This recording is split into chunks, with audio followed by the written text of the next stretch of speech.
Барлықтарыңызға сәлем. Бүгін 22 сәуір күні болжам. Бүгінгі күнде шаш қидыруға онша емес күні, жол жүруге де онша емес. Осы апта металл күндер, металлға толы күндер болып жатыр. Кәдімгі мықты металлдар. Көктем өзі ағаш энергиясы кәдімгі екеуі бір-біріне қарсы шығып жатыр. Сондықтан әйел мен күйеудің арасында қарсы шығу бір-біріне. Металл нәрседен соққалу, машинадан соққалу, либо машинаның өзі соқтығысу.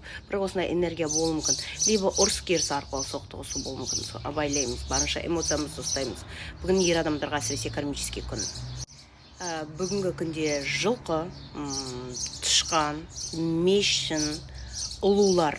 Бүгін сұлусыздар, әдемі көрінесіздер, қыдыруларыңыз мүмкін. Бүгін әдемі болып көрінулеріңіз мүмкін. Осындай бір энергия жүріп тұр. Пайдаланыңыздар, әсіресе бойдақтар.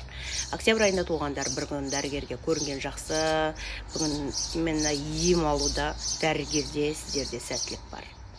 Металл ине бір алға қойған мақсатыңызды жүрсеңіздер, бір алға қойған мақсатыңызға міндетті түрде орындалады, тілектеңіздер. Металл ине ақша шығаратын күндеріңіз. Слабый карта болса сізге ақша келеді. Күндеріңіз сәтті өтсін. Мына жерге қазір активация жасаймын, беремін.